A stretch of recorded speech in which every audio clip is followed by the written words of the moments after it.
Hello, hello, hello.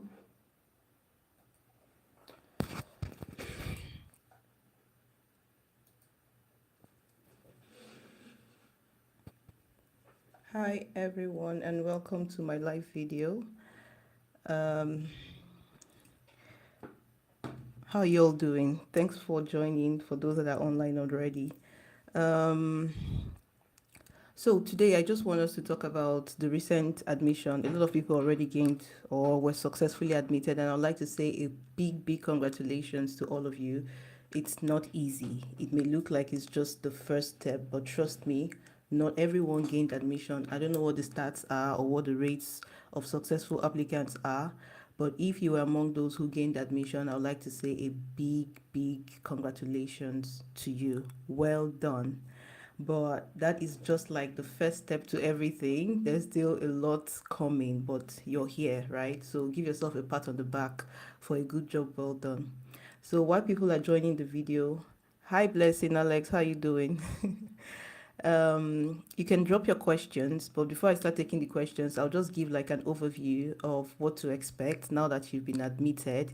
And if you're joining the Hi, Indifreke, congratulations, you were admitted to Stockholm University Public Health. Wow, that's interesting. Congratulations. Is this your first time applying to Sweden, Indifreke? Let me know. But yeah, so now you've gained admission. What are the next steps to expect? I'm sure you already know. Of course, you have to make your fee payment, your partial fee payment for the first semester. And for some, I'm sure some of you are also waiting for like a scholarship. So the smart thing to do would be to wait for the scholarships to be out. Then you know if you're I don't know if you get the scholarship or not, and then if not, you have to pay fees. But if you know already that you're not waiting for any scholarship, then it will be good that you immediately go and make your fee payment and begin your application as soon as possible. The reason is because, oh, it's your first time in the Freke. Congrats again.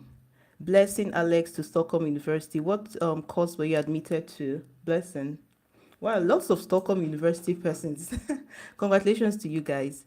But yeah, so I was saying that you make your fee payment and make your application as soon as possible because in June and July, Sweden basically shuts down. So if your application is not processed, I mean, I'm talking about your application for your study permit. If your application is not processed before June, you most likely will have to wait till after July or the later part of July to get a feedback. Hi, Belumi. Oh, hi, Belumi. Thank you so much. I appreciate you. Were you admitted? What's your course and where are you? What's your course of study and what university were you admitted to? Let me know. So yeah, if you have any questions, drop in the chat. I'll do my best to respond. It's been a while that I graduated from study, but I still have some information. I've moved from studying to another phase of life, so I have like a range of experience about how these things work. So if you have any questions, I'm here for you today. I have time today to spend with all of you, my dear subscribers. Oh, coming to Malmo for leadership course MSc. Wow, that's impressive. Congratulations. Did you apply for any scholarship? Are you waiting on any scholarship or you are self-sponsored?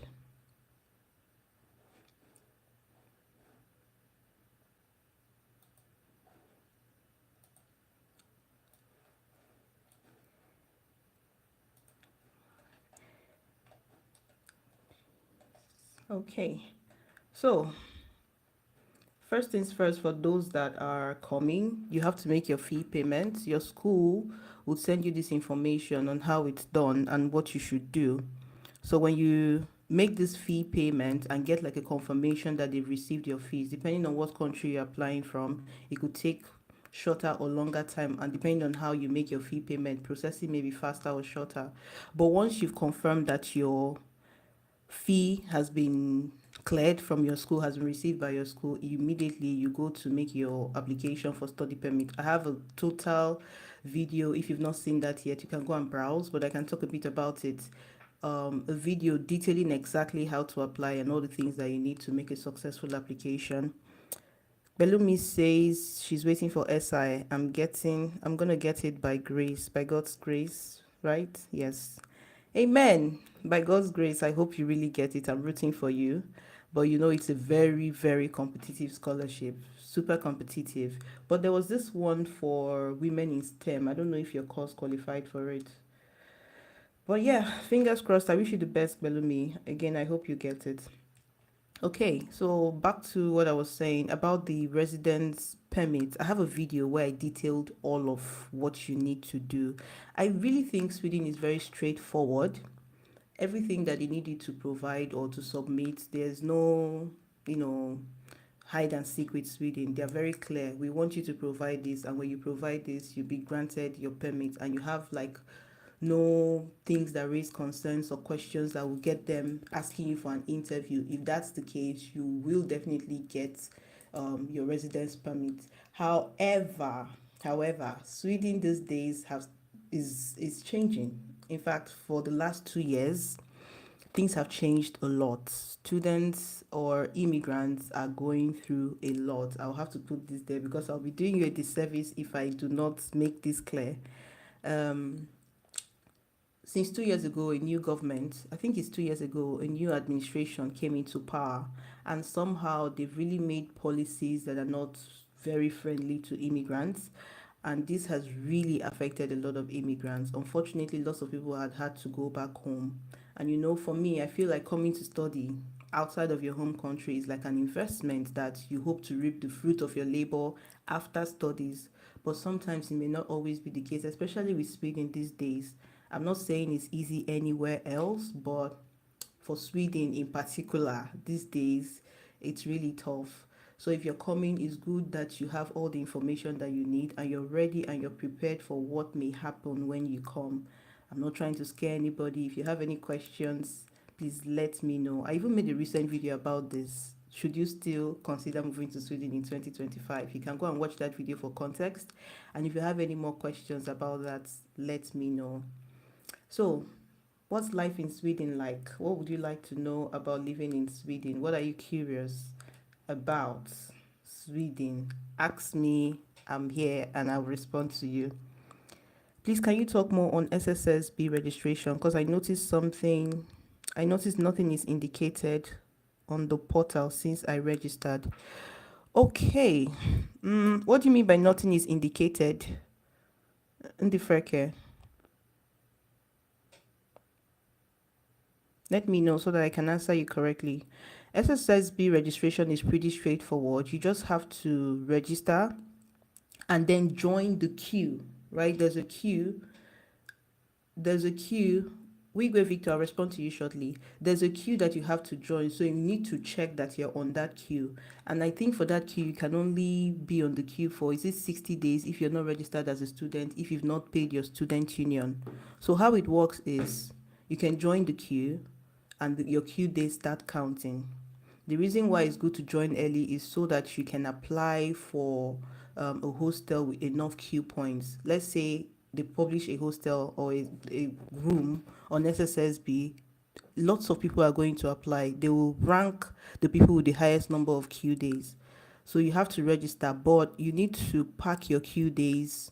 I think it's on day 60 or day 90. It's been a while, but either day 60 or day 90, you need to pack your queue days so that it doesn't go off until you then come to Sweden, you've registered, then you can continue counting your queue days.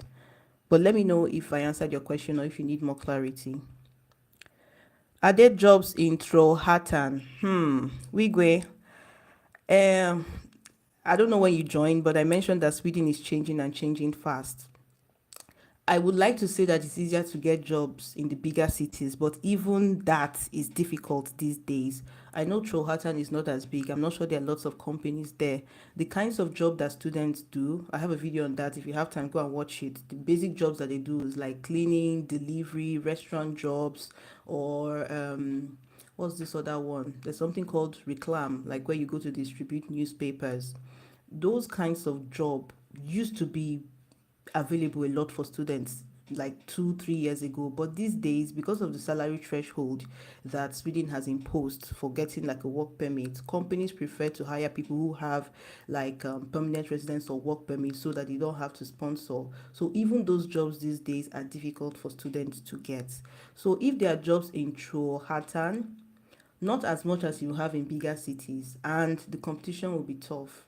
It may be possible to get a job, but if you're banking solely on a job, for your upkeep, for your school fees, then you may have to think twice. I will be very honest and a bit blunt in this video. Maybe sound a bit discouraging, but I want to put all the facts there because, like I said, immigrants are going through a lot, and it's good that you know what you're signing up for before you come. So, next question: how is it to get a job in Sweden as an immigrant? Again, it used to not be very difficult. Of course, it's difficult everywhere to find a job, but compared to 2 years ago, the difficulty these days is like 10x, right? As an immigrant. However, if you're able to quickly learn the language, if you're able to quickly learn the language, that will give you an edge. It does not mean that learning the language automatically lands you a job, but it gets you into the door at least. At least you can apply for some positions where the advert says Swedish is a requirement. So if it's easy to get a job in Sweden as an immigrant, the correct, honest answer, not really. But there are immigrants who have jobs in Sweden. So it's possible, but it's not very easy. I hope I answered your question, Blessing, and I hope I'm not scaring you guys. Hi, Ish Nkonoki. I'm sorry, I hope I pronounced that correctly. I'm a new PhD student in Halmstad. Any advice for a new PhD student? Okay. Congratulations, first of all. That's a huge feat. Congratulations on your admission for PhD. Any advice for a new PhD student? I have not done a PhD myself. I had my master's. However, I know one girl on YouTube, a friend on YouTube. Her name is Bisunola. I know you may already have come across her. You may also reach out to her. She's doing her PhD right now in Sweden. But if I have to give a general advice, I mean, it's a PhD, it's a long-term thing, long-term commitment. What I would say is, if you plan to stay in Sweden after your PhD, you should start early to start exploring the job market. Because what I've seen is that after PhD, I think you need to work for another 18 months before you're granted your permanent residence. I think so. This is the information I've always had. I could be wrong. So that 18 months may be a very short time, especially if you're not used to the Swedish job market. So first things first, start as soon as possible to start exploring the Swedish job market, depending on what you're studying, to know what the needs are and to know if you need to do anything extra apart from your coursework or your PhD work to have an edge. Secondly, I will advise that while you're doing your PhD, make sure you learn Swedish if you plan to remain in Sweden after your PhD work. From the top of my head, that's all I can say for PhD. Congratulations again. What city am I in? Pelumi, I'm in Stockholm. Oluwatoyin, can I do my hand skilled job, a tailor to be precise? Of course you can, and I don't think there are lots of tailors in Sweden. It's not a very common thing where you find people going to sew their clothes. However, I think it's a service that is highly required because it's not common, right? There's not much competition. So if you're strategic and you know what you're doing and you're able to get people to trust you and you can deliver, then I think you may do well. Again, not so many immigrants in Sweden. The few of us that are here, the immigration policies are chasing lots of immigrants outside. So if you have like a business model that caters not just to people like us but to the general public, it could even be as simple as amending stuff, like amending, like how do we say it in English, like patch obioma. It could be as easy as that. If you have a good pricing and you provide good service, then you could actually do well. So I think it's an idea that is worth exploring. But if it's like, oh, it's hand skilled job, tailor. I haven't seen a tailor, like a Nigerian tailor that can actually carry my clothes to go and give to. And have I looked for a tailor in Sweden? Not really, because I just believe that when I travel, I can make all the things that I want to make, and I cannot trust the people back home. Then I will possibly trust a Swedish tailor. I don't know if that makes sense. Let me know if my answer is good enough. But if you know your stuff, don't let anybody stop you. I think you can do it and try, maybe advertise on Facebook, online, and do things that people like. Then you could do well and make a name for yourself here. Victor says, I applied to University West, please. What kind of.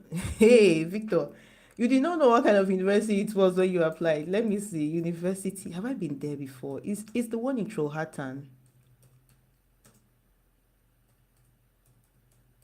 Trohatan. I'm a data analyst, forklift operator, crane operator. How in demand are these skills in Trollhättan, and can I use it to survive as a master's student?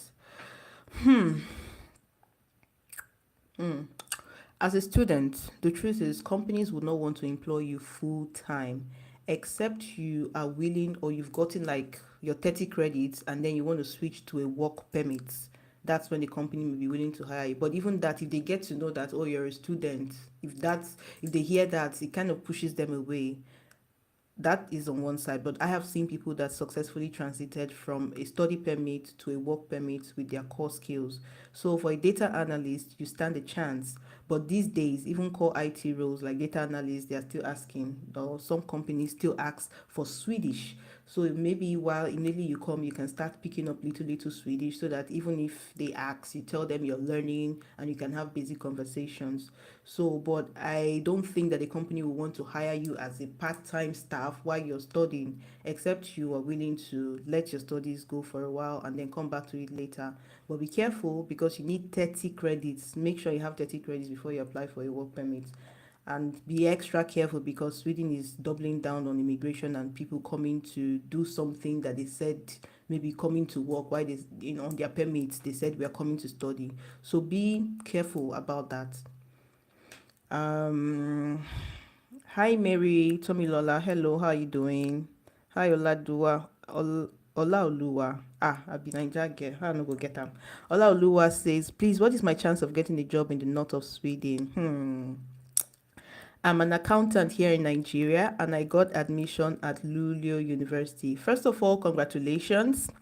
I do not think that any study is a waste. So if you can afford the fees, the expenses, then it's okay. You can move. But what are your chances of getting a job in the north of Sweden? The north of Sweden, you can compare it to the north of Nigeria. Not much is happening there, right? There are few companies there, but it's not as active as outside of the north. In fact, the biggest company that was there that really hired lots of immigrants, Northvolt, I don't know if you heard about it. It recently packed up and many immigrants are on the verge of returning back home because they have just 3 months. And then for an accountant, I know one or two persons who came here to study accounting, and I'll be honest, they've not had it very easy because accounting, courses like accounting, like legal studies, like political science, all of these things that have to do with the government and administration, administrative things that have policies or laws, most of the time they'll require Swedish or for you to have an understanding of the Swedish market or how it is here. So if you're able to learn a bit of Swedish and get good network, maybe, and you have good skills, you have stuff, you know your stuff, then it could be possible for you to get something, but maybe not in the north of Sweden. It's possible, but it may be difficult in the north because it's not a lot of activity or economic activities happening in the north of Sweden. Some companies, some big companies are moving there because it's pretty fertile. Well, how will I put it? It's new, like not a lot. So they go to invest, they build their big factories there, and then sometimes they struggle to get people from the city to move to the north because it's very cold. You could be lucky in that sense to find opportunities like that, but it's a bit limiting as an immigrant to just be in that small circle of companies. If that makes sense, Olaolu, I hope I responded to your question. Mary, I want to know, is yam flour and all of those powdery stuff allowed? Yeah, I think yam flour is allowed. Powdery stuff is allowed. If you mean like maybe crayfish or egusi, yeah, if it's dried and all of that, it's allowed. Nobody's going to stop you. But for yam flour, I think they sell it here too, even though some people have complained that it's not good quality. So anything that is going to be too heavy for you and that you can buy here, maybe you should carry a little quantity and when you come here, you can buy some of them. But if you have a lot of space, then come with as much as you can. Mary. Mary, this one you're asking about food already. Have you gotten your residence permit? Hi, Young KZ or Young KZ. Me and my Igbo tongue. Young KZE. Hi. Moses Babalola, similar to Olaoluwa, I was accepted to study at Lulio University of Technology. Congratulations, Moses. It's not easy, yo. It sounds like it's the first step. Yeah, there's still a lot to come, but still, not a lot. Not everybody gained admission. You'll be shocked to know. So, congratulations to all of you who got admitted. Moses Babalola is majoring in civil engineering. Oshe, well done, oh, well done. Inemo Victor, happy Sunday says, I'm a Nigerian trained dental therapist with HND, and I also have caregiver level 2 and level 3 diploma certificate. Okay.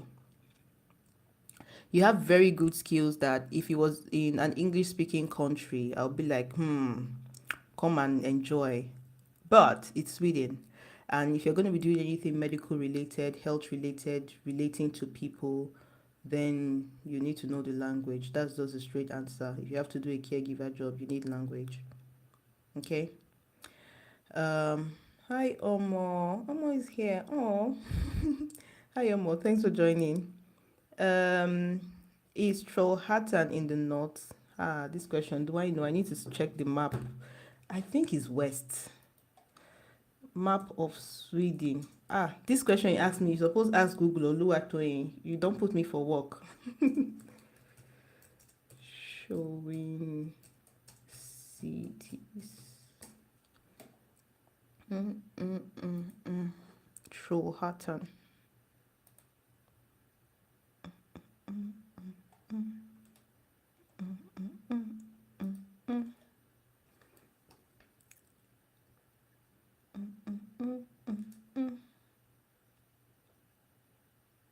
I'm not seeing it on this map that I opened. Please ask Google. Thank you very much, Oluwatoyin. In name of Victor, I'm interested in studying dental therapy, PSC, occupational therapy. Can I come and study and learn the language alongside?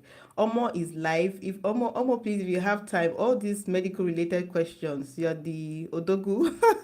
You're the one who knows more about this. But like I said, if you're coming to study anything that is medical related that is not on master's level, most of it is done in Swedish. And even the ones that are done on master's level, if you have to translate to core medical practices where you have to interact with patients, you need Swedish. It's almost non-negotiable.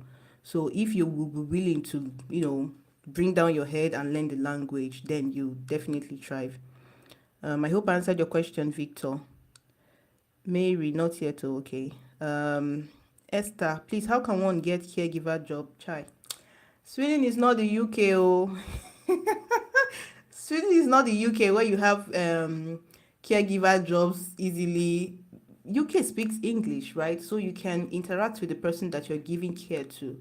But in Sweden, even though they understand English, they just prefer that you communicate in Swedish. So yes, you can get a caregiver job, but you probably need to learn a bit of Swedish to get it. You need Swedish to get it. Hi, Love Day, Liverpool. Is it the Love Day that I know? Hello, Love Day. Welcome. Ish says, apart from SFE, what is the fastest way to learn Swedish? Any recommendation? Okay, I know about one school. It's paid. There are two other things I'll talk about. The first one is the paid one with Folk University. It's like an intensive program where you really learn. I think they focus more on speaking. So at the end of that program, they had different levels. The fee ranges from $300 to $500 in Swedish crowns, around 3,000 crowns to 5,000 crowns for different classes. So if you have the money to pay, that is more accelerated. So you learn faster, you learn to speak even faster. But I'm not sure you do so well with writing and the others if you go there. But if it's to speak, you definitely learn to speak. So that's the first one, Folk University. Yet. You can go browse and check it out. Then the other one I came across is called, if there's anyone from Sweden on this live, you can also add to this point. The other one is called SIFA. It's Swedish for, what is it called? I think it's more like Swedish for people who are working or something like that. It's SIFA. It's also very accelerated. I tried it once and it was really, really good, even though I did not complete the study. So you can move from one level to another. And once you fail, you're out. So it's very intensive. So if you want to you can consider these two things that I've mentioned. I mentioned Fox Universitet and then SIFA, SIFA. You can browse for that and find out more about it. Moses again, ma'am, please, my name is not ma'am. Oh, this is Sweden. One thing you should know when you come to Sweden is we operate on first name basis. Nobody is ma and nobody is sir. We all call, even our bosses, we call our bosses by their name.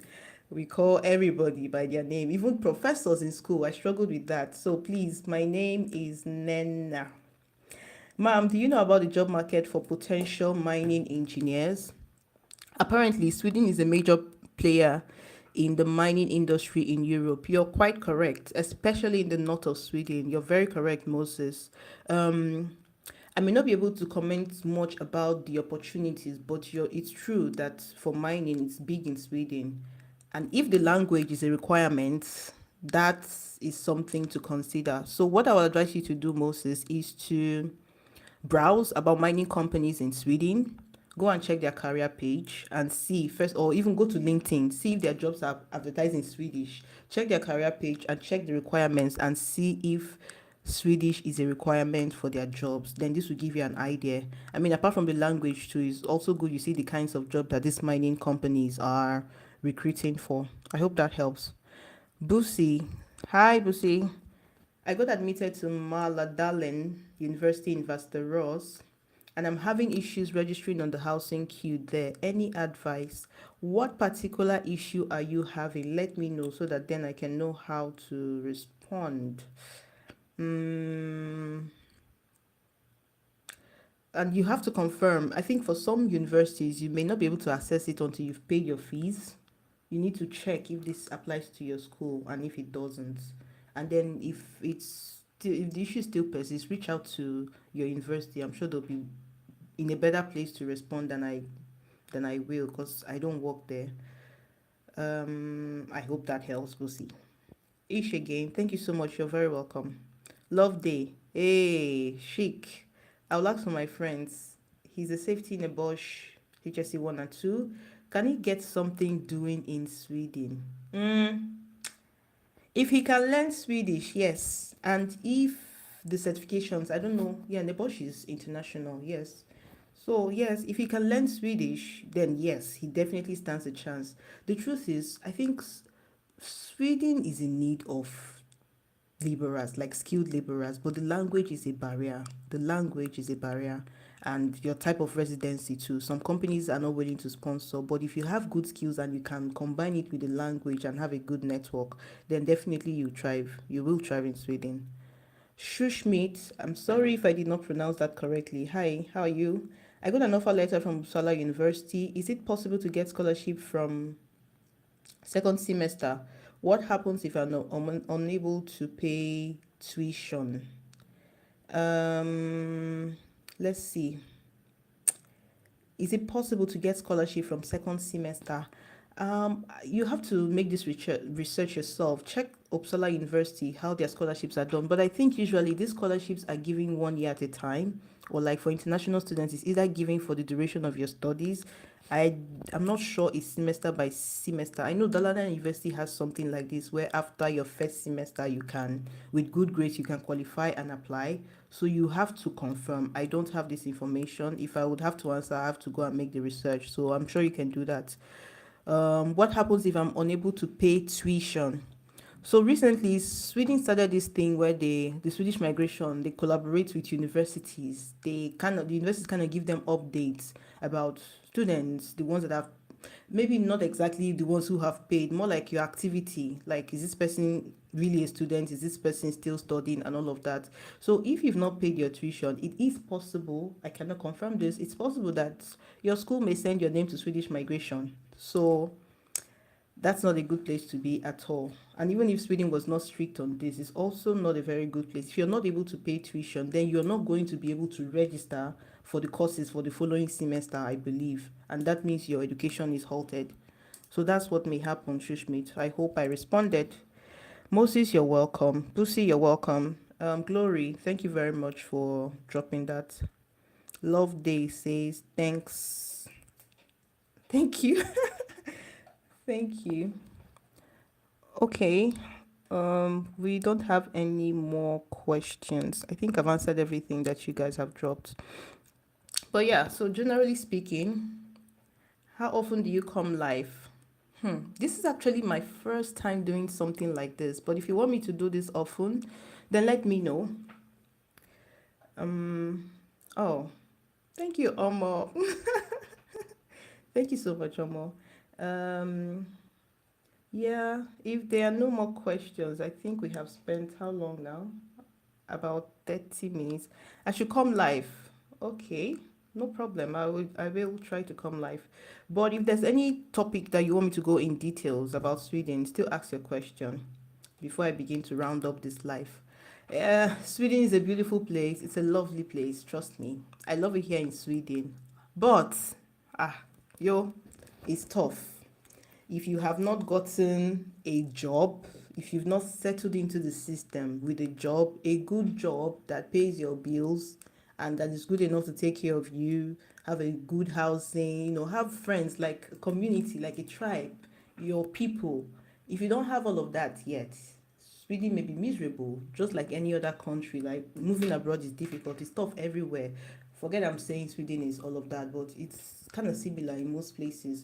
The only reason why Sweden may be a bit more unique is the fact that language is also a barrier. And sometimes, even when you learn the language, it may not be enough. You still have to do a bit of, who do you know? In Nigeria, we call it imamado, we call it nepotism. But here, nepotism is not a bad thing. It's it's how the work system operates. Some jobs are not even advertised. Someone inside the company will just ask another person inside the company, I have this opening, do you know anybody? And of course, if it's a Swede acting a Swede, it's a Swede that's going to get the job. So it's a lot of nepotism, which is not in a negative denotation. But if you're able to, get your way into events, network with people, be open about what you want, and actually bring value, then you stand a chance of succeeding and actually thriving in Sweden. When does it start getting cold? As in which month? Okay, so there are four seasons, as I'm sure you know. There's winter, there is hey, let me not that bomb. There's winter, there is spring, there is summer, and there is autumn. Hey, she, I'm getting used to these things. So winter starts from, should we ask Google? Winter starts from around I think the last 2 or 3 months, October, November, December, I think. No, no, what am I saying? Please, oh, please, hold on, let me ask Google. Four seasons, but the winter is worse in December, January, and a bit of February. Um, After that is spring. It becomes to become less cold. Spring, they call it spring because flowers begin to bloom. Everything starts coming out slowly, slowly, slowly. A little bit of sunlight, not so much cold like in the winter. And then after that, you have the summer where it's like hot, like scorching hot, hot, hot. But depending on you, if you're coming new, even summer may be cold to you. Summer being hot, I'm talking about 23 to 25 degrees.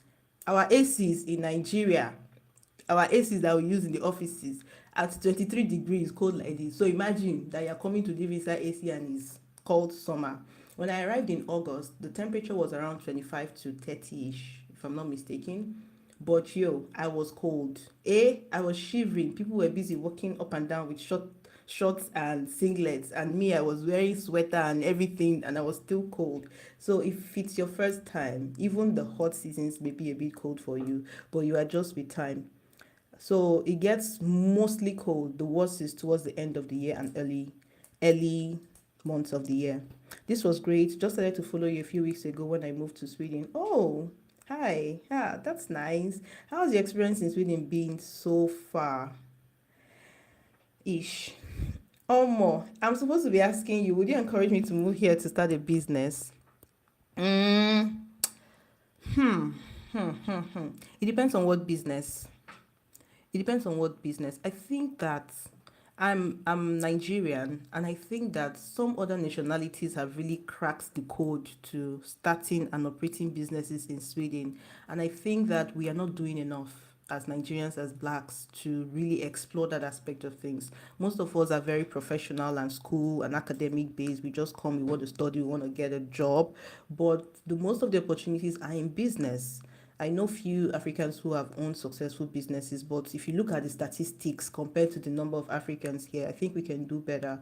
But I'm talking about people like from Pakistan, they have good businesses. What's this other group of people? um, Arabs, that group of people, they thrive in businesses. They own restaurants, they own taxi businesses. They are involved in a lot of things. So I think it's and the barrier to entry, like starting a business and running a business in Sweden, is not very complicated. I think so. I think it's not very difficult if you know what you're doing. But again, if your business is going to be catering to Swedish speaking people, then maybe you need a bit of Swedish to thrive. Thank you for asking, Omo. It's you that's even supposed to be commenting about this. Okay, Sundays will be cool for life. Okay, I would take that into consideration. How easy is it to transit from residence permit to work permit if one is doing a 1 year master's? Hmm.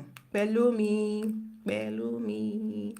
How easy is it to transit from residence permit to work permit? So work permit is also a residence permit. So I'm assuming you mean residence permit to study and then moving to the one to work.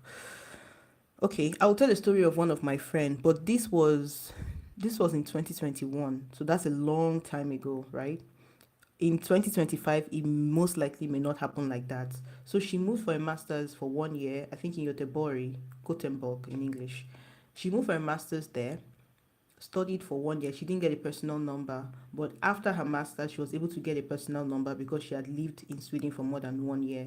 So after that 1 year, she was very fortunate. She got a full-time, well-paying job that was able to sponsor her work permit. So she had a very, very smooth transition. So once you're done with your studies, you can apply for what they call a permit to look for a job. That is valid for 1 year.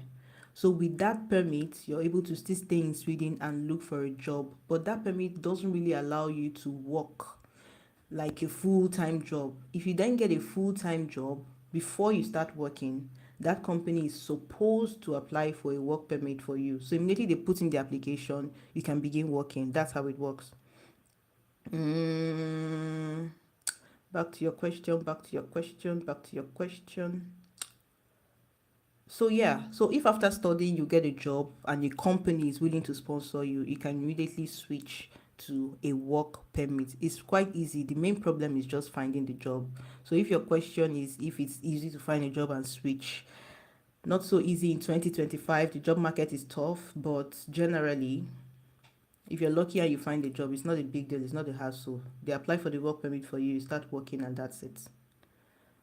For 1 year masters, it's a bit. Hmm, 1 year is fast, though. You'll be amazed at how fast 1 year is going to go like this. Because when you come here, let's face it, you're going to be studying. You're going to be very focused because the studying here is different from what we knew in Nigeria. I wish someone had told me this. It's very different. It's very different. The fact that it's different alone is enough reason for you to be mentally challenged, right? You are thinking of how to get used to the system. You're thinking of how to turn in assignments that you don't understand anything about. And you're also thinking of how to stay back in Sweden after studies. And in your head, you're like, once I come, I'm going to be on top of my game or apply to jobs. I'll definitely secure a job after studies. But most likely it's not going to happen because you're so tired trying to make sure at least you finish the studies first, right? So that you can then, it's not easy. And 1 year is quite a short time. But is it possible? Yes, it's possible. So that answers your question, Pelumi. Is Sweden a Christian country? Sweden is supposed to be a Christian country, oh. But anyway, um, Sweden, most Swedes are, will I say most? Some or most. Most of them say they are atheists. Some of them say they are agnostic. But you have Christians living in Sweden. You have Christian Swedes. The population or the number of Christians to non-Christians, I may not be able to tell, but from my perception or from my observation, not a lot of Christians practice religion or are religious. You hear them saying they don't believe in God, they believe in themselves, they believe in different things. So, yeah, but that shouldn't stop you from being a Christian, right? Ola Oluwa, Thank you, Nena. How easy is it to start a business in Sweden? Ololuwa, I think I just responded to this. I hope that my response was good enough. But if not, ask any more specific questions and I'll respond. I think the barrier to entry, like, it's not difficult to set up like a sole trader or a limited liability company. You just have to go online, register, and then put in your works, your accounting, and you get approval, and you basically start running your business.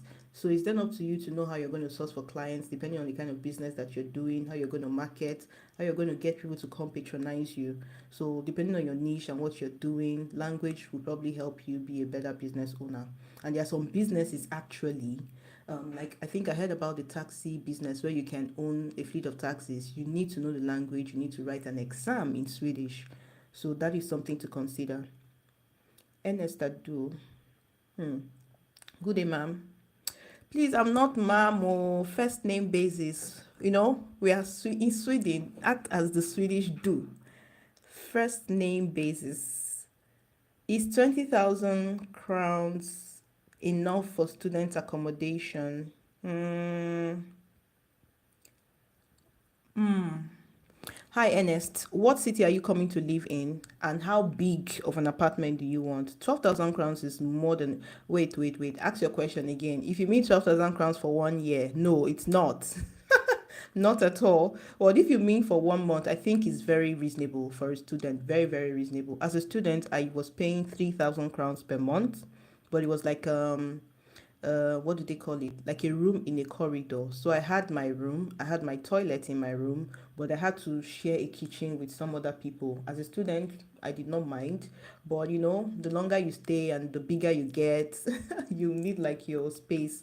So 12,000 is a very good rate. Even 12,000 for a working class and family is also good, maybe for a room, a big studio.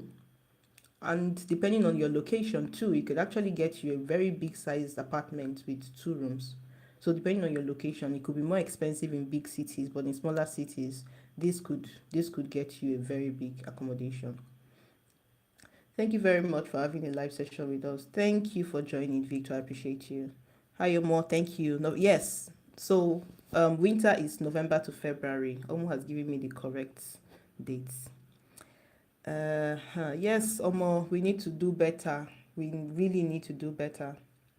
Belumi says, have you ever heard of any company or organizations issuing work certificate for someone to get work permits? Meaning, do they use such certificates for business? You pay for it? Huh. Hmm. Hmm. I think, Pelumi, it looks like you've been doing UK paroles too. Sweden is slightly different.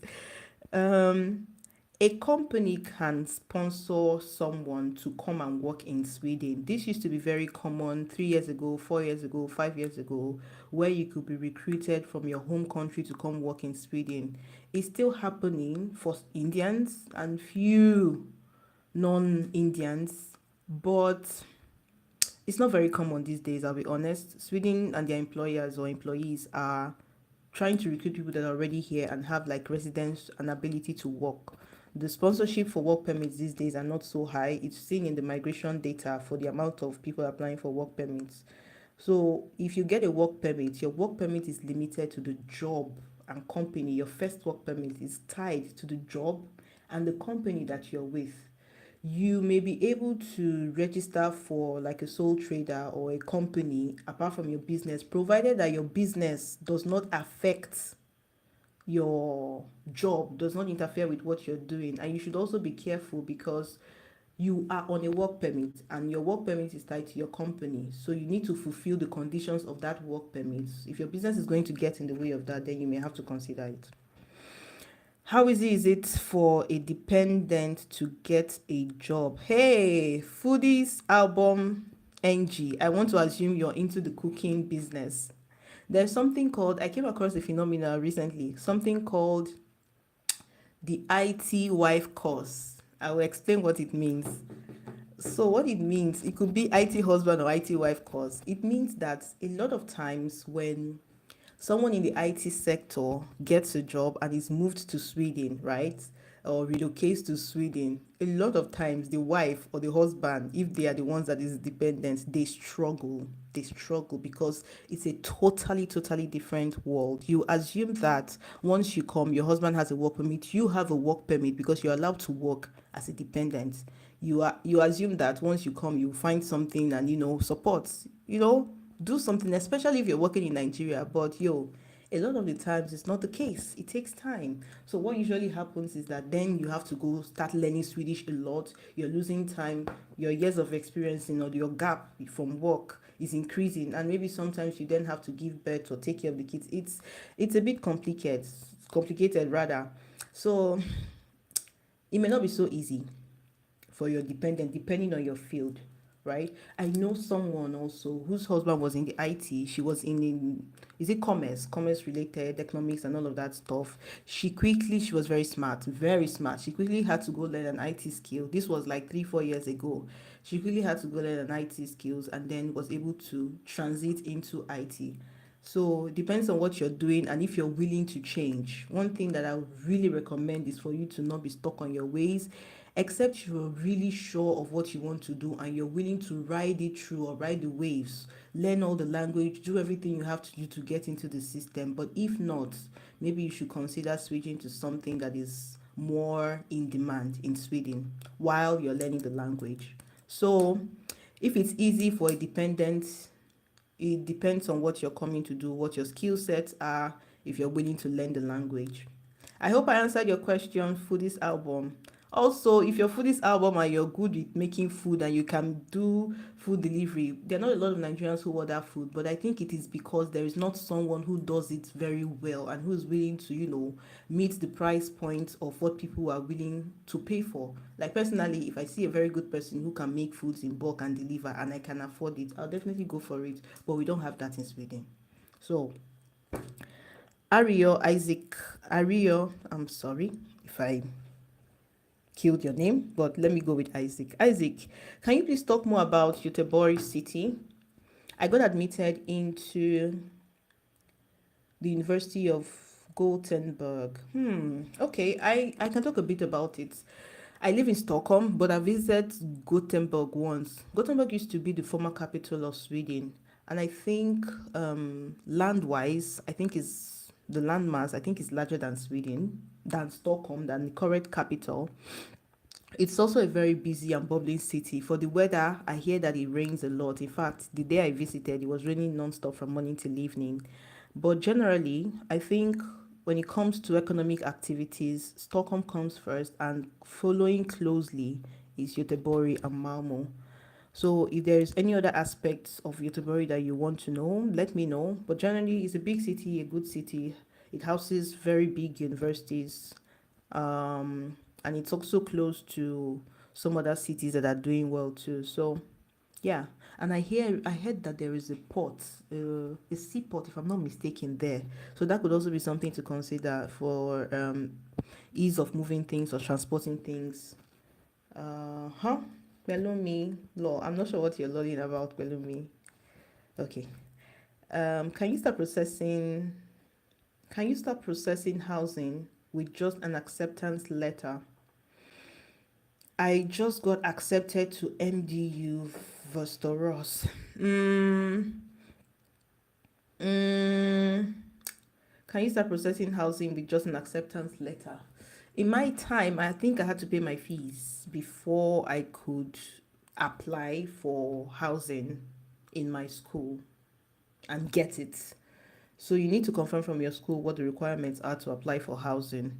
And if it's outside of the school, then yeah, you can start looking for housing, even though it's difficult if you're not in Sweden to get a housing or an accommodation. You can check Facebook marketplace, but be careful, don't give anybody your money. If you have someone in Sweden that can go and confirm before you pay any money, better. So if it's your school housing, then confirm from your university. Almost says food business. We did Nigerian food. Yes. God. We need Nigerian food in Sweden. We do. We like, oh God. I really wish that the set of Africans or Nigerians that are coming now, or in fact any other person, I wish that you guys can actually come and do the food business. You ask why we are not doing it. some of us, we just came, it's book that we know, I want to do white collar job. And the truth is, sometimes I feel education kind of limits us. We just come and it's like, book, I've studied a lot and I must work this work, how can I go and be cooking in the kitchen? But the best way to make money is business. So for those that are coming, if it's something that you really want to explore, though of course there are also technicalities, there are some approvals you need to get because it's food business. There are some, what's the word, I think it's licenses, no, maybe not license, but the approvals you need to get to be able to successfully run a full business. I'm talking on a large scale, right? So it's something that really we is still lacking. So if you're good at it and you know you have the drive to sustain a food business, please come. We are looking for you. Um, can a dependent do driving job with Nigerian driver's license? What kind of driving job is there? There's some cleaning companies require you to drive, some delivery companies require you to drive, but I think for some delivery companies, it may be, there are two ways. Either some of them will ask you to have a Swedish license, or they don't even care about how you deliver it. That means you can use your Nigerian or wherever you're coming from. Okay, Nigerian driver's license. You can use your driver's license, provided you can deliver the stuff, right? And you can move around on your own. But I think for some, if you have to drive their cars, maybe you need a Swedish license. I'm not sure. And then some cleaning companies can actually hire you because you have a license, and then you can easily move around and go and clean people's place. But mind you, that license is valid in Sweden for 1 year. So once you've lived in Sweden for 1 year, they expect that you would have a Swedish license. So while you are moving with your Nigerian driver's license, that period, if you have the funds, it's expensive to get a Swedish license, but because you're driving already, it may be easier for you. So also try to get a Swedish license while your Nigerian license is still active. Can a dependent do driving job with Nigerian license? I hope I answered that. Yeah, so but if it's taxi business, I think taxi business in Sweden, you need to have a Swedish license, not a Nigerian license. So that would not work. You people there already should start the food business now. I hope you heard my explanation. It's complicated. I wish I could. I wish I could. And it's also a thing of passion, right? And a thing of overcoming, what do they call it? Overcoming this initial fear of, okay, is it going to work and all of that. But if you have a fresh mind and you are serious, then it could work better for you than us that are now, our brains have now been stuck. Invested in studying, invested in learning. It's almost like I don't want to leave everything I've spent all my time and emotions and money on to go and start a business. It's somehow. um then now, when you are a fee paying student, you're asking me, were you a fee paying student or did you gain a grant or scholarship? I want to get how you managed to meet up with your payments if you are a fee paying student. One day, I am going to share my story. Thanks for this question, Moses. So, I was not a fee paying student. I was blessed with a full scholarship. It's not SI scholarship. And even while I was a student, I also had a job that I was doing, a part time job that I was doing. So, you can call me a rich student. I was a rich student, for lack of a better word.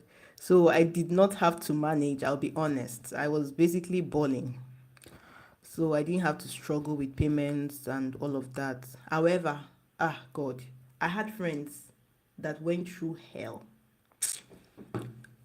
I don't want to be there. I feel like God allows, the Bible says, be attempted beyond, we will not be tempted beyond what we can bear. I feel like everybody's challenges is their size. But even that, I know friends that had to go through a lot, paying their fees, trying to work, trying to get money from home. Yeah.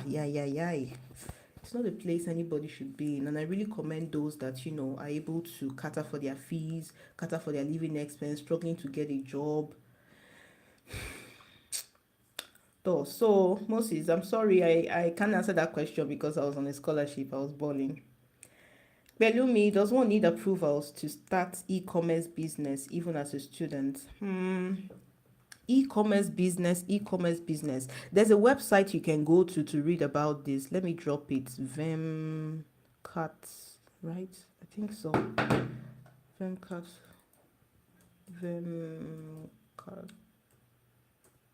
Let's see. I got it wrong.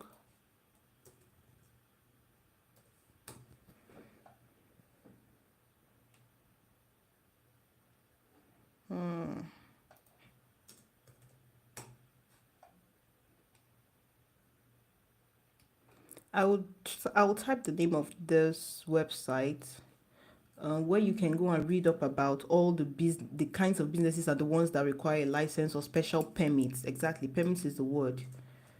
So you can go read up for yourself. And then one thing to also consider for an e-commerce business is also where you're getting your goods from. Are you going to be importing? What are the technicalities behind that? Paying VAT for those things.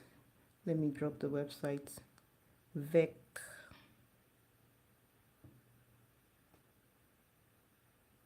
vexamt.se. Yeah, you can check this website for more information about starting a business in Sweden. Even as a student, again, as a student, I've not really seen students running business. This is bold.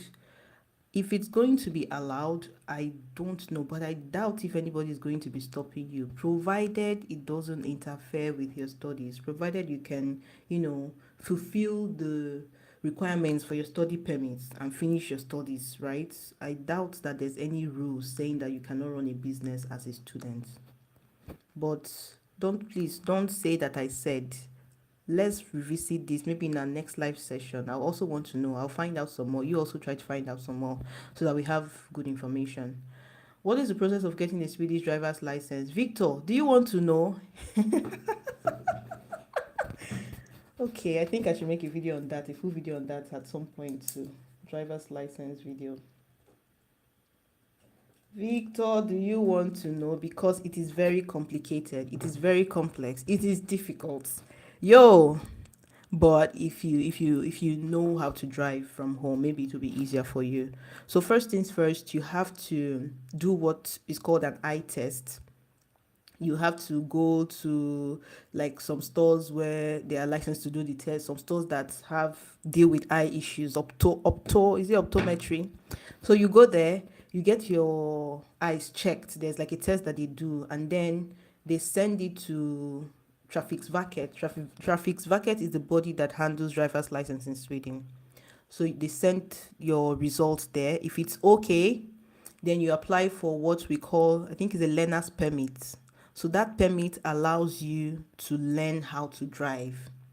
So once you've gotten that, there are now several things or several paths that you can follow depending on if you know someone who knows how to drive and has a car in Sweden. The process could be easier for you and cheaper. But if you don't know someone who has a car and knows how to drive, it will be expensive. And if you also don't know how to drive at all and you're starting from scratch, you're probably going to spend way more. So after you get your eye test done, then you have to go do what is called RICS 1. RICS 1 is like you going to a class where they basically just talk about drinking alcohol and the dangers to driving, about not driving when you're tired. Basically, all of these risk factors of alcohol, driving, risks of driving, accident, all of those stuff. So it's like 1 hour or more, or I think 3 hours, where you sit down and then you learn about these things, you contribute and all of that. After RICS 1, there's RICS 2. RICS 2 is also a small class where you talk a bit, they tell you about driving on the eyes. So once you're done with the small talk lesson, then you go and actually move a car on the eyes. So it's filled with eyes, and then you drive, and then the instructor tells you to brake.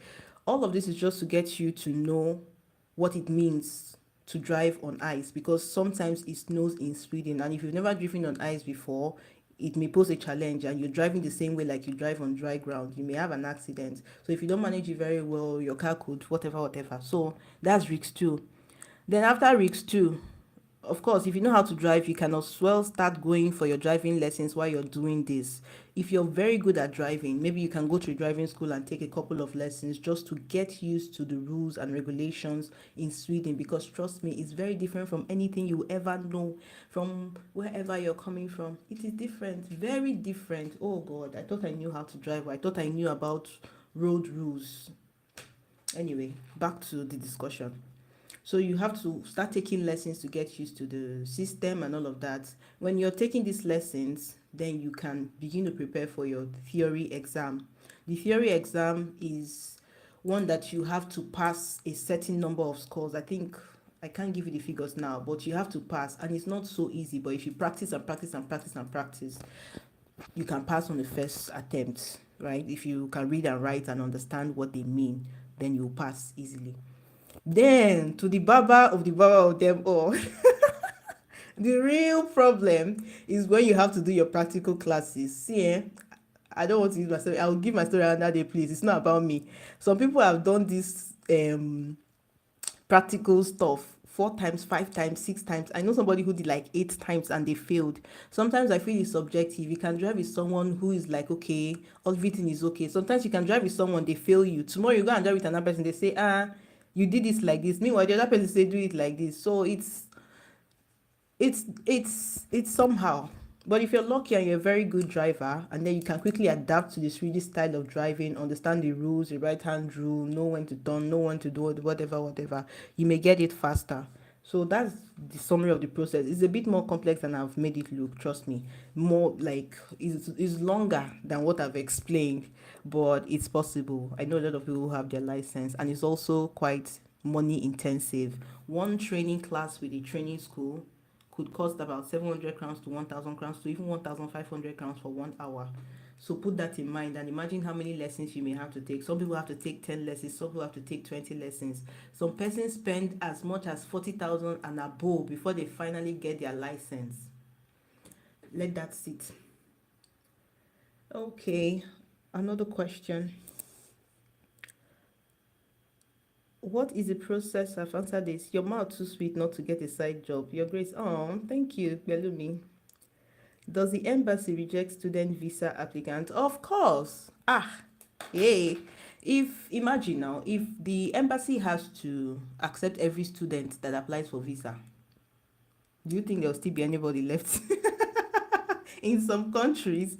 So yes, they reject visas quite a lot actually. I think the approval rate is smaller compared to the number of people that are accepted are way less than the people that are rejected. So yeah, they reject people's applications. How different is studies in Sweden? What would you advise a prospective African postgraduate students? So NS, if I understand, you already have done your PG studies in Nigeria and you're moving to Sweden. How different is studies in Sweden? Okay, firstly, they have lots of, if you're coming to do masters, I'm talking about masters. If you're coming to do PhD, it's a different ball game. I may not be able to comment about that, but if it's PhD, I mentioned before, check out this girl, my friend on YouTube. Her name is Bisinola. I think Bisunola Faith. She's doing a PhD. She can comment more about that. But if you're coming for masters, first, Sweden does a lot of group activities. You'll be talking a lot. Like, in Nigeria, it's always straight to the point. Sometimes we just cram and pour. You just read this particular. If lecturer asks you what is a car, you say a car has 4 tires and a roof. Simple, you pass. Here, it's not like that though. You have to describe the car. You have to rigmarole. The car is fine. The car is all like too much talk for me. It was a bit difficult for me to adapt, but at some point I also began to enjoy it because it opens your mind to begin to understand things better. And studying in Sweden, there's no cram and pour. You must know it. You must understand it. There's no wayo about it. And unfortunately, some of the people you're going to be studying with, they started their bachelors from that university. They've been exposed to lots of different technologies, depending on what you're coming to study. Different technologies, different softwares that they use. They are used to it, like what's this one? LaTeX for project writing, different things, simulation softwares that you have to submit an assignment, software that you've not seen before. So it's, I would say, a bit more advanced depending on your school in Nigeria and how you studied and what you studied. It's just a bit more advanced, and you really have to be at the top of your game. You have to learn some things really, really fast. Because again, I said some of these students already are used to this thing. For you, it's new to it. Imagine you're being exposed to a software, LaTeX, and it's very easy to use now that I know how to use it. But for my first time, I have an assignment to deliver in 2 weeks, and I'm told to use LaTeX. I've never used this thing before. I have to quickly go and learn it. I now have to start thinking of what to write in the assignment, because assignment on its own is separate. So imagine you're doing this and that at the same time, and you're working your part-time job. So all of these things make it a bit difficult for students. And the education system here, like I said, a lot of group work, a lot of group activities. They'll pair you with people to do projects, and sometimes You just have to contribute, even if you have nothing to say. Even if someone has said what you have said, if you don't contribute, they may report you to the lecturer like, this person is not collaborating very well. But it's not your fault because they've already said everything that needs to be said. I'll give you a tip. Even if they said what you want to say it again. I like what you have said. This is how maybe we should do this. Maybe just please, but just contribute if you're in a group, right? So a lot of group work, some softwares you may not be used to depending on what country you're coming from. But generally, I feel like the teachers, the lecturers, the professors, they really want you to learn. They want you to know what you're doing. They want you to know how this is going to really apply in the real world. So if you put your head to the ground, you will have a lot to learn. But it may be challenging for someone coming from Africa.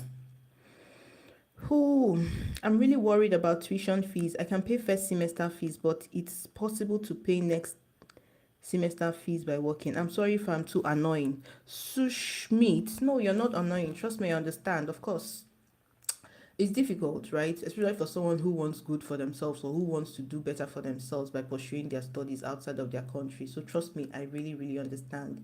But the truth is, before now, maybe 3, 4, 5 years ago, I could say, okay, come and try, hustle, as we say in Nigeria. But in 2025, it's going to be difficult, right? But if you have the grit, if you have the strength, if you have the mental capacity, it's a risk, right? Which I don't encourage anybody to take. But if you have the mental capacity to take that risk, then you can try. I have a video where I talked about if you can work to pay your fees as a student. I encourage you to watch that video. That video was made 2 years ago when everything was good with Sweden. It's not the same now. In that video, I mentioned you could get some jobs to, take care of yourself. But these days, even those jobs are not available because companies have found that they can use people that are already here to do it. So it's tricky, almost not advisable. I usually would not advise, but if you have the mental ability to deal with the challenges that you would face, then you can give it a shot. Victor, my dear, I need to figure out how to survive as a self-paying student. Is actually a need for me. I just said something about this, Victor. As a self-paying student coming to Sweden in 2025, I will advise that if you have funds, put the funds together. Have your first and second semester fees. Have your living expenses for an average of 6 months. If you have that and you are willing to learn the language fast, then come to Sweden. But if not, just know that it's not going to be easy for you. Or possibly, maybe, you may want to check out English speaking countries because at least you now know that you have one less thing to worry about, right? Language will be a barrier for you. So that is it for that. Mary Tomilola, Mary, was you who joined this live first? I studied medical laboratory sciences in Nigeria and coming to Sweden for my master. Apart from the language barrier, which you already gave ideas on what to do, like learning the language, what is the prospect of getting a job in the health sector in Sweden? Well, what did you study again? Laboratory science in Nigeria. Laboratory science.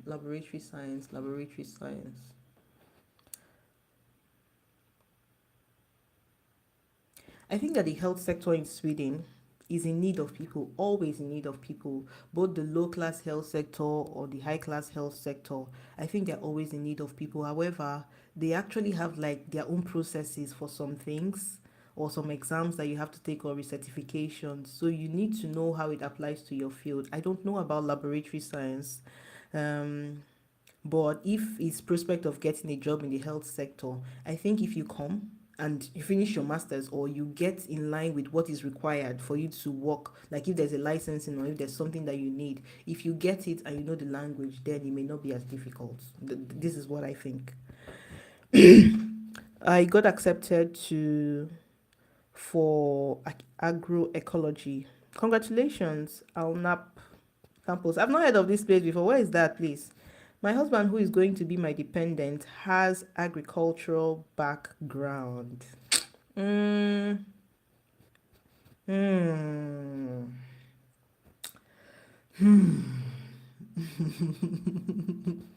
Mm, I don't know, my sister. I'm assuming you're a woman. Yes, you are. I don't know. In 2025, agricultural background in Sweden is hard to sell, for lack of a better word. Now, please don't take this as whatever I'm saying, don't take it as personal. Don't take it as personal. The reason why it's hard to sell in Sweden is because of the language. Of course, in some developed societies where everything is in English, where you can just come in and go to your sector and look for what is needed, most likely there will be need for it. But the issue would then be, do you have the language? Or agriculture is hard to sell in Sweden. No, I haven't met a lot of people doing agriculture. But you know what? I can ask questions. Maybe next time I come on live, I may have more information to give regarding this. I'll move on to the next question. What's the prospect? I've read this. How easy will it be for him to get a job? Or probably myself, because SLE tuition is expensive. Do not bank on a job. Do not bank totally on a job to survive if you're coming to Sweden in 2025, because you'll be disappointed. Don't. Save yourself the stress. Don't. Okay, Belumi, I will check the website more. Thank you. Okay, Belumi, you'll be the next Bill Gates, Abby. You like business and focus in Nigeria for now. Get stores there and send to home country to sell and online. Well, I wish you the best, Jare. Whatever you have, try to execute it.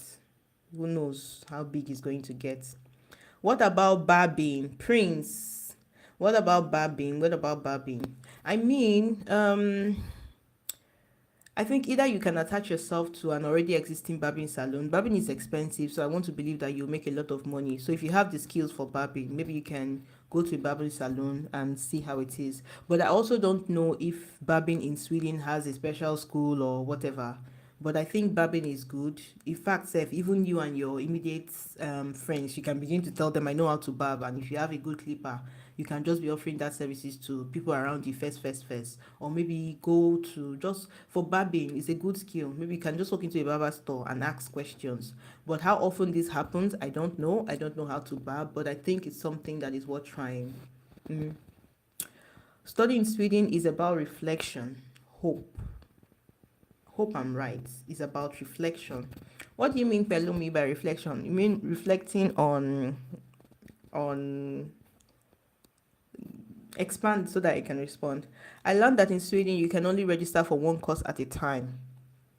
You mean like a program? Like maybe you're coming to study marketing as a program, or accounting as a program, or engineering. So in Sweden it's broken into semesters, and for each semester you have several courses that you do, maybe 2 or 3 or 4, depending on the unit load of the courses that you're coming to study.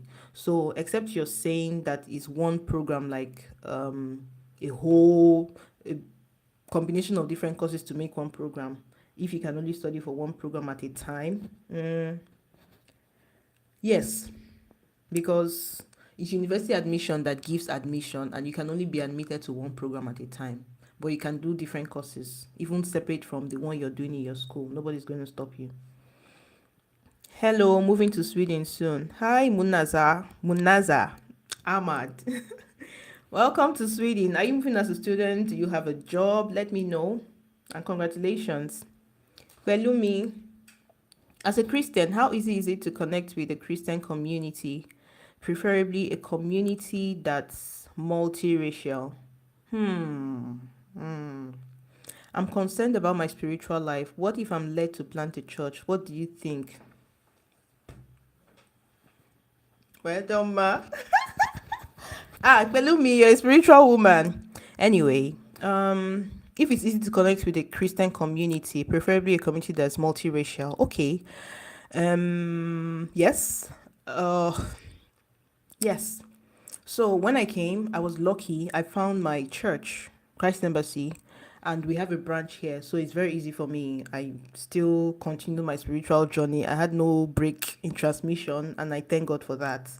And then there are also other churches that are multiracial, that like Hillsong, SOS. You have a lot of people. You have lots of Nigerians. You have Swedes. You have people from all over the world attending. I don't attend that church, but I've visited once, so it's a lot of people. But for the spiritual life, it's slightly different from how we practice our own in Nigeria. They're not very forceful, like lots of activities, ginger ginger. It's not always like that, or dance dance dance dance, shakere shakere shakere. Not always. Or it may be very cool cool, worship the Lord kind of setting. So you will definitely find something. But if you are led to plant a church, it's the Holy Spirit that will lead you. If you're led to, then by all means. Or if you want to establish the branch of your local fellowship here, like for you to have a Swedish branch, then you never know. There may just be a lot of people waiting for you to start, and then you guys become pioneers of very big things. So that's that below me. Prince, I'm a software developer and I got admission to Karlstad University. Congratulations, Prince. Big, big congratulations to you. What are you studying in Karlstad? I want to know if there are tech jobs in Karlstad. I can quickly check LinkedIn. I can quickly check. You can also check by yourself. Go to LinkedIn, type jobs, put Karlstad as a location. How you know if there are tech jobs or not is the number of jobs you see per 24 hours. If it's not more than 5 or 10, or if you don't see anything at all, then you know it's not. You can then consider cities that are close by if there are similar openings. Software developer. And then if you're a very good software developer, you can check for remote roles, right? So you're not limited by your location. I'm checking for you on LinkedIn jobs.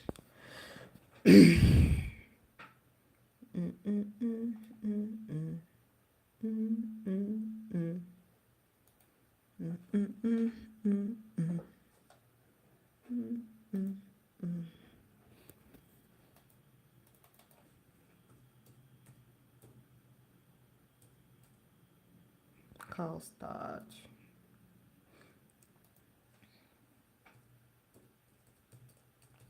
Software developer.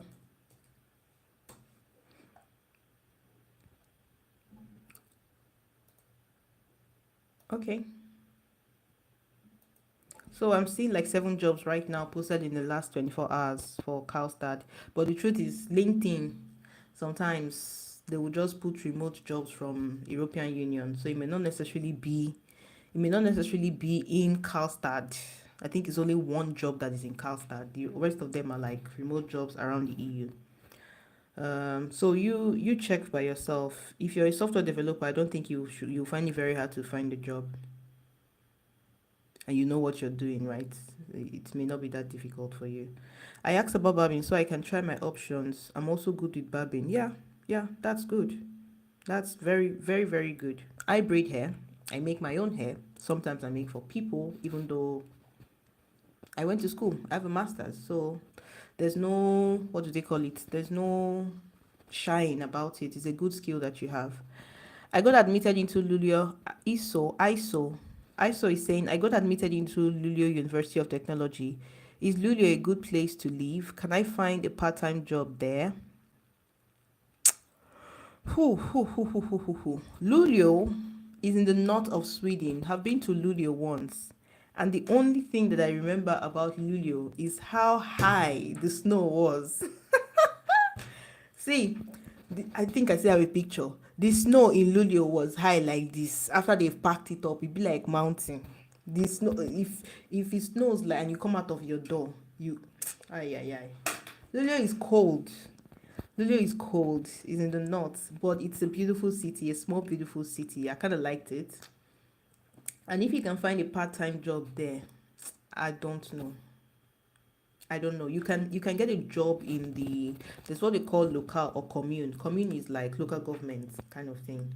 So you can get some jobs. They usually have like caregiver jobs, maybe cleaning jobs or restaurant jobs where you have to maybe serve students or stuff like that. So is it possible? Yes, it's possible.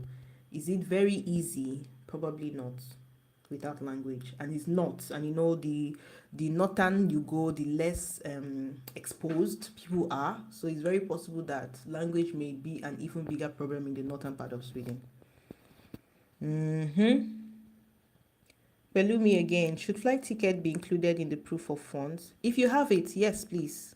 If you have it, but it's not a requirement, right? No, it shouldn't be. Abba now. No, no, no, no, no. No. Flight ticket is usually only included if you're traveling with a visa and you have to show like your return ticket, or you have to show money, that's usually the case. But if you're coming to Sweden, like, it's a one-way ticket that you take, right? So if at that point you've not already gotten and you have the money to show, then let it be in your bank account. It could be a good plus for you. But usually what Sweden requires for your proof of funds is your maintenance fee per month for the period that you're coming to study, and possibly, if you have it, your second fee payment. It will just boost your application and remove any doubts from the mind of the person accessing your application.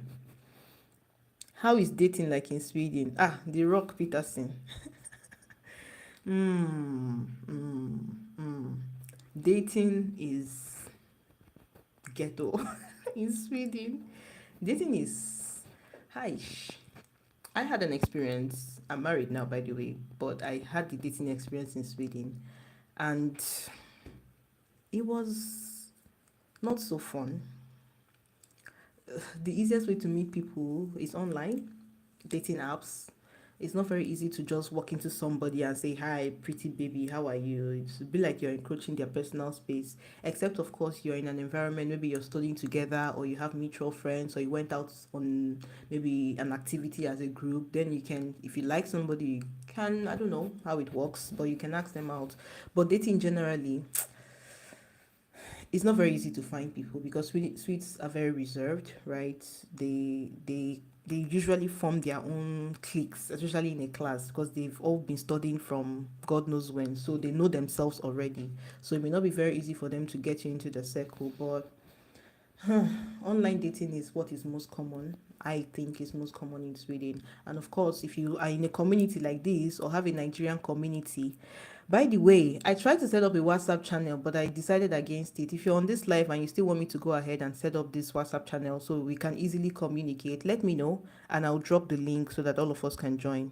So back to what I was saying, but I'm assuming that if you're in a community like this, you can find your own. If you're interested in dating people from your own race or your own tribe, then maybe it will be easy for you to find somebody like that. But if you don't want to date from your race and you want to date outside, the only main thing I can suggest is dating sites and maybe hanging out often with other people.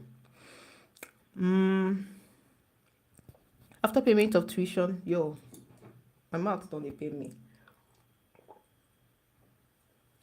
Excuse me. After, where did I stop? Okay, after payment of tuition fee, when is the best time to start applying for residence permit? Immediately. Once you've paid your tuition fee, your school has confirmed that they've received your tuition fee, immediately make the payment or begin your application for residence permit. The reason is, like I said this at the start of this live stream, in June and July, Sweden basically shuts down. Like nothing happens. Everybody goes on holidays. So if you're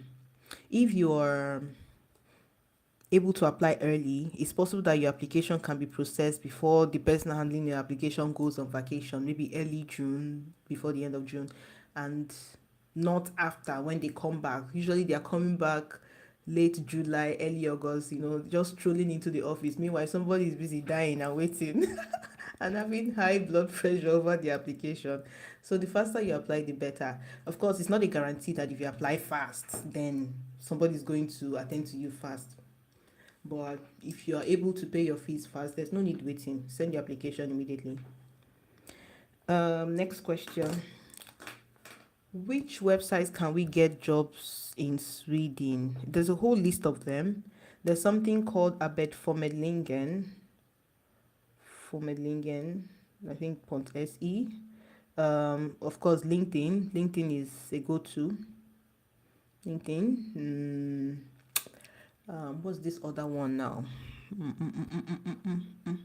If I remember, I will drop it. There's another popular one, but the main one is Abe from LinkedIn, and that's where everything happens. Then, of course, for me, one of the most efficient way, if you have a company you're interested in or a list of companies that you're interested in, especially international companies that you know it's possible for them to sponsor your work permit, just go to their website and set up job alerts and try to follow up on those alerts every week, because sometimes some of these jobs may not make it to LinkedIn. So that's for me one of the best and surest way. Please, is Christ Embassy in Malmo? Also, Hillsong preaches with Swedish. I have checked them out. Do they? I think they have an English service. I think Hillsong, at least in Stockholm that I know, I think they have an English service. So you may need to check that again. Then there's another church called SOS. Is it SOS? Yes. SOS Church. They preach in English. So you can check that out too. Christ Embassy in Malmo. Currently, we are not in Malmo, but we are in Göteborg. We are in the north, in Umeå, but we are not in Malmo yet. Who knows? You can be the pioneer. Please, do they check funds in your account once you arrive Sweden at any point of entry? Nope, nope, nope, nope, nope. Sweden is not like the US, or I don't know if UK does that.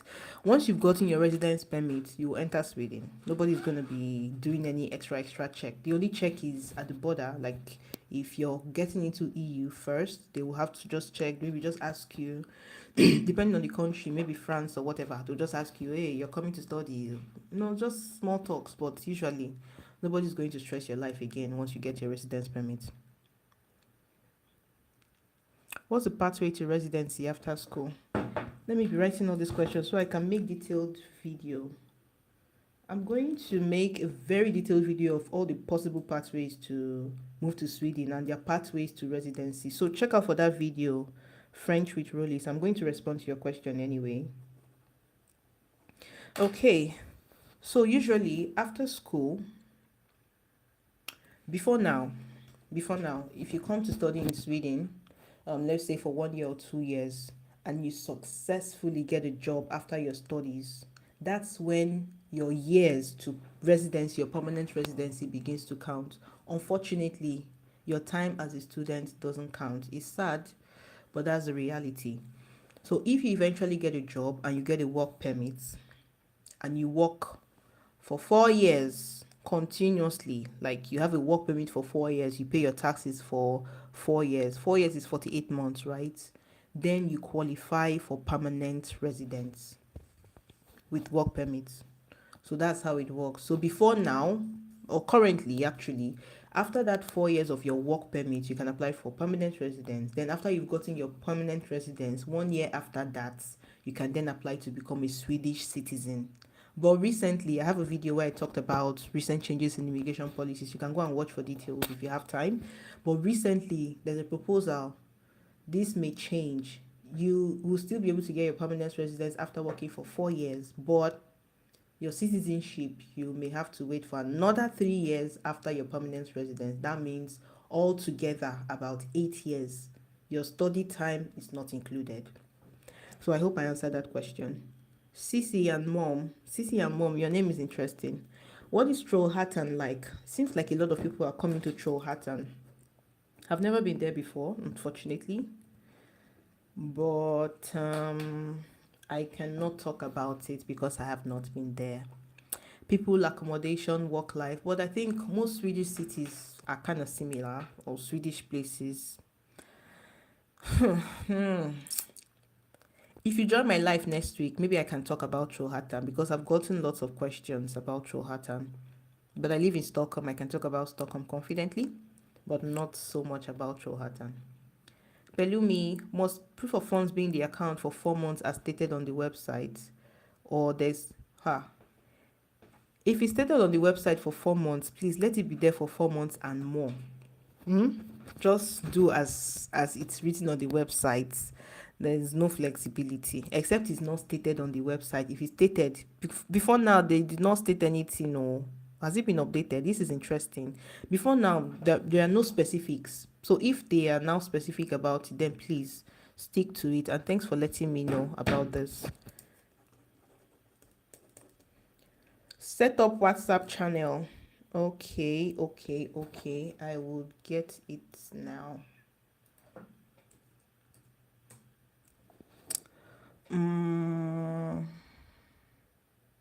What have I not responded to? French with rollies. I hope I got your question. By the way, French with rollies. I want to learn French. Oh, I want to learn French. How difficult is it? I want to learn how to speak French. um,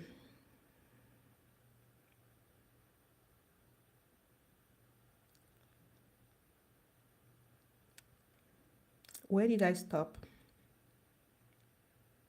Have I been to Karlstad? How is it? I passed by. I did not stop. I passed by Karlstad.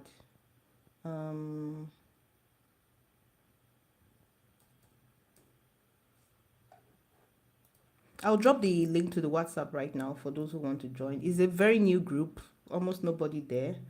So if you want to join, I'll drop the link right now for you to join.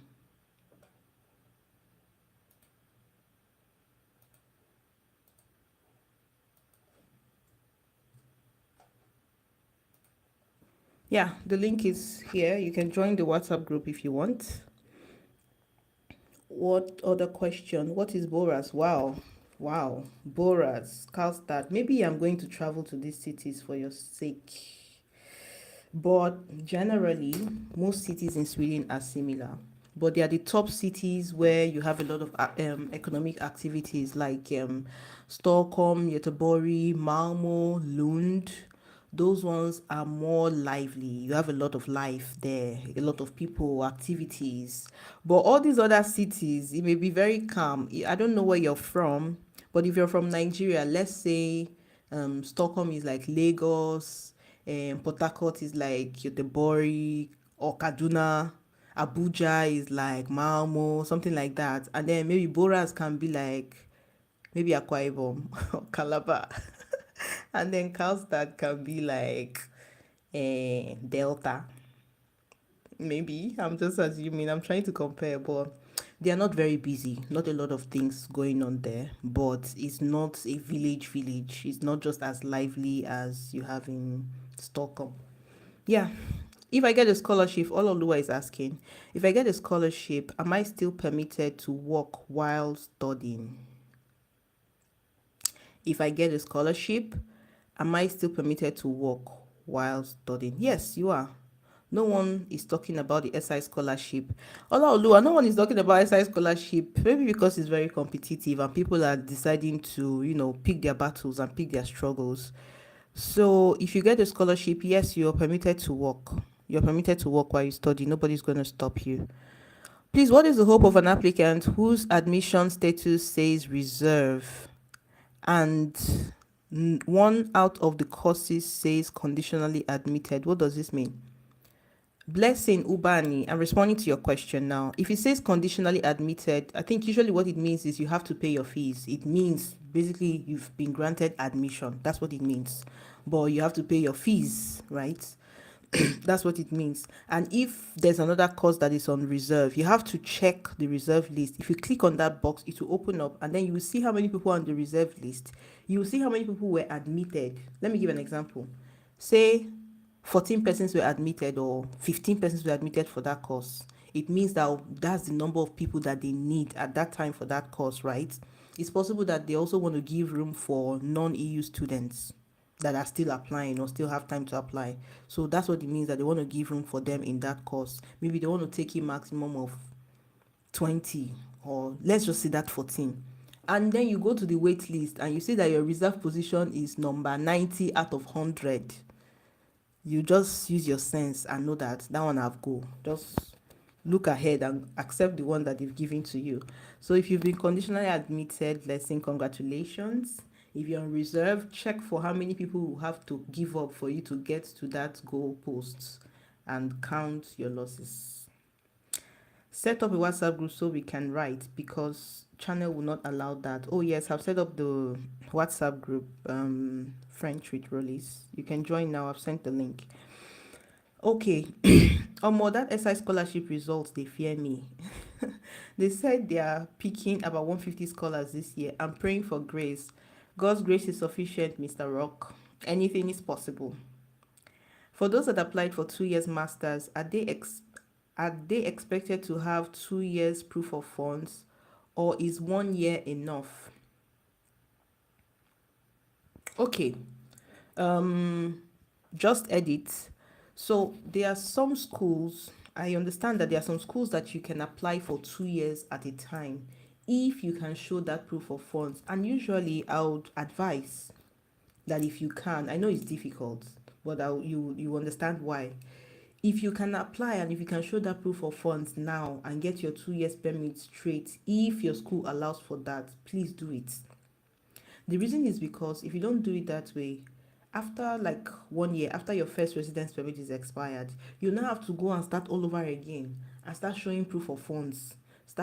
It's just a lot, and then you're dealing with a lot of things, school work, everything, looking for a job or doing your part-time job, and you have to go and look for all of this money, and then you also have to show that you've done a certain amount of courses. It's a lot of back and forth. If you can afford it, then by all means go for applying for 2 years instead of one. But if not, you can apply for, if your course is for 2 years, you can apply for 13 months at a time. So your first 13 months is what you're going to be applying for, so that you can get your personal number. Okay, let's say your course starts in August, you put your date from 1st of August to the end of August the next year. That will give you 13 months. So make sure it's 13 months so that you can get your personal number. um how difficult is it to learn Swedish? To be honest, I don't think Swedish is very difficult to learn, but what makes it difficult is the fact that you don't have a lot of people to practice with. Some Swedes are not very open to communication, so it's mainly you learn in the class. After learning in the class, you just go home, and if you don't practice, if you're not speaking over and over again, it would evaporate from your brain. But if you're lucky and you have a job and you have Swedish friends in the job or people who speak Swedish on the job, then you can use that as a point of practice, or you can begin to try to speak with your Swedish colleagues in school. But the truth is, sometimes when you try to speak Swedish and you're learning to some people, even in a library, I heard a story of a girl who went to the library and she was, being feeling very hyped up about learning and putting Swedish to work. And she started speaking to the librarian. The librarian just looked at her and just immediately switched to English.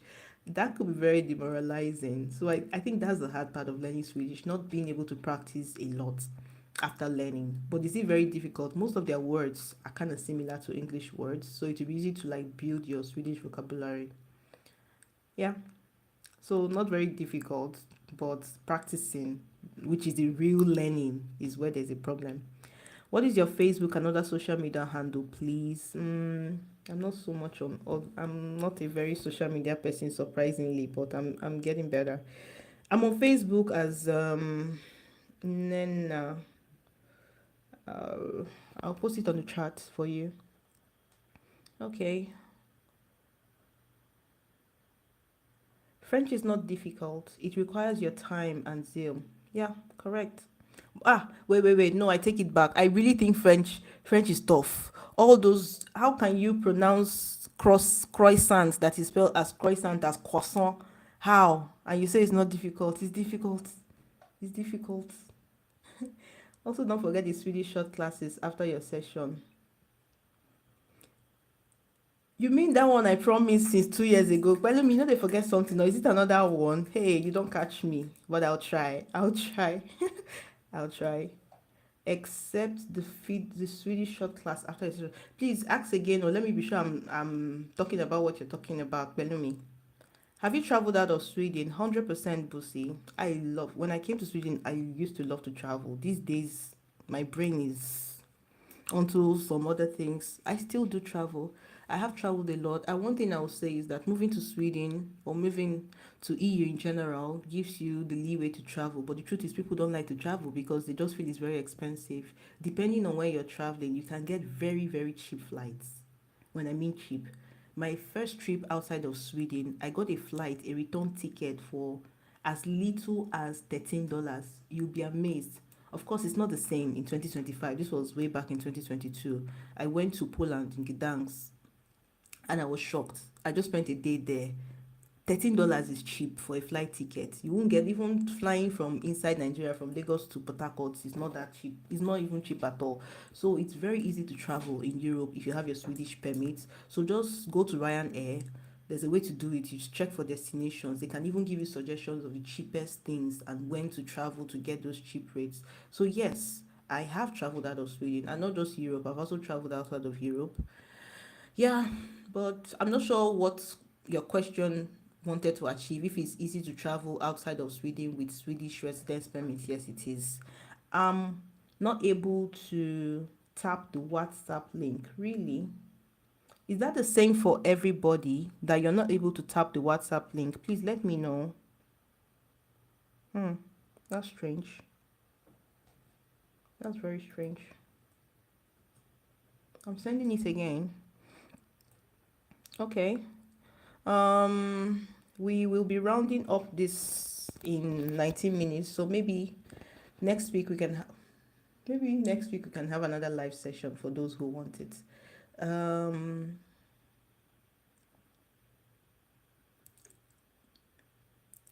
You promised that Swedish class. Belumi, you caught me. I thought nobody will remember. But thank you for reminding me. I'll definitely be adding it these days. Yeah, Viet Inter. Yes, yes. Thank you. Please drop the WhatsApp link in the detail of this live because I joined via the comments section. Okay. All right. I'll do that in the freke. I'll do that.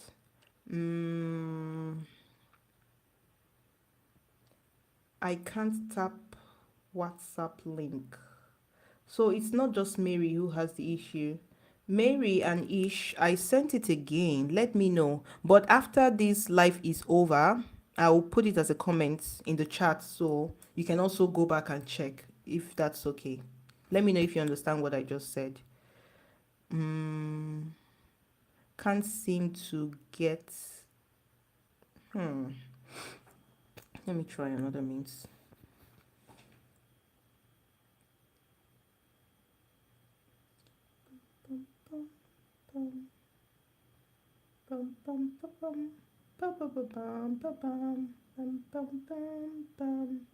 We are coming to the live, gradually coming to the life of this video. Oh, I'm so sorry guys that you're not able to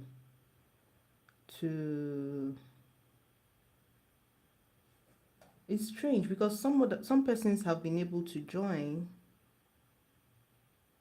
Group info, invite via link, copy link. I'm number 47 on the waiting list. That so far 36 has been admitted. Does that mean we are now 11? No. 36 that has been admitted is the number of persons that has been admitted already in the program so far, or the number of persons that were given admission, right? That's what it means. If the link still doesn't work, guys, I will drop it. Once this live video is ended, I will drop it in the chat after the live, and I'm sure that would work better for all of us. If there's no more question, I had a great time. I'm not a social media person. The reason I started this channel was when I came to Sweden, there was not a lot of information about Sweden. So for me, it was just, let me just put this out there. I had no big dreams or big intentions. That's why if you also notice, sometimes I'm not very consistent. After my studies, I had to go on to other things, and that has taken a lot of my time. But if you guys keep encouraging me like this, I'm so happy 30 of you are watching. That's a lot of people watching me. So if you guys still want more live videos like this, then let me know. I'll definitely come on here more often so that we can interact and build a community. I'll drop the WhatsApp link. Please join and let it just be, let's feel at home, okay? No serious life events. Life is already too serious as it is. Let's just help ourselves make the most. And even if it's not just Sweden talk, we can talk about many other things. Join, and if you joined the group already, please say hello and possibly introduce yourself so that I can recognize you from this live and maybe even store your number. Let's be friends. Okay, So thank you all so much. Thank you so much for joining. If you join the WhatsApp group again, drop your name as you have on YouTube so that I can remember you personally. Mm? I'm rounding up who is dropping questions. What do you think about tech jobs? Software engineer for self-sponsored students coming to Sweden. Is it unlikely to get an offer to change study permit to work? Hmm.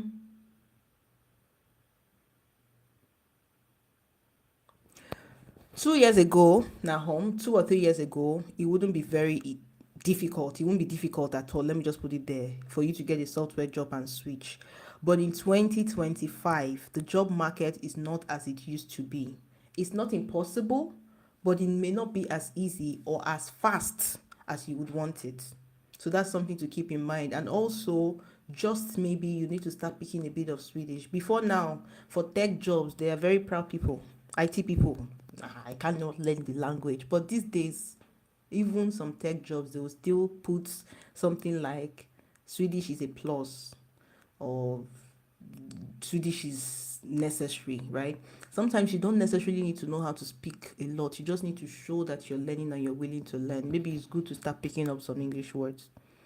Thank you for making time to drop details of what to expect when coming to Sweden. God bless. Hope to see you in Sweden soon. And different care. God bless you too. I hope to see you in Sweden too. I really hope so. You are a lively and interesting person too. Onakoya Temitokbe, I am humbled. Thank you. You are amazing. Thank you, Nena. Oh, thank you. Thank you, Pelumi. Thank you all. Thank you all for joining. And for the person who asked for my other social media handles, just check my info on the top of my page. I think I have all of that there. My Instagram, my Facebook. They may not be as active as you want, but I'm there. All right. In the absence of any other, how about having online jobs while in Sweden? If you can get the online jobs from Sweden, it's a whole topic for another day. That's a whole topic for another day. It's a whole topic. It's possible if you have the right skills to find a fully remote job and work online from Sweden. I know someone who used to do this, but it may not be that easy, but it's possible. Thank you all for joining. I really have to drop now. I appreciate your time. I appreciate your engagement. I'm happy. I'm happy and I'll be doing this more often. Thanks for joining. God bless you. Enjoy the rest of your evening. Bye bye. Bye, y'all.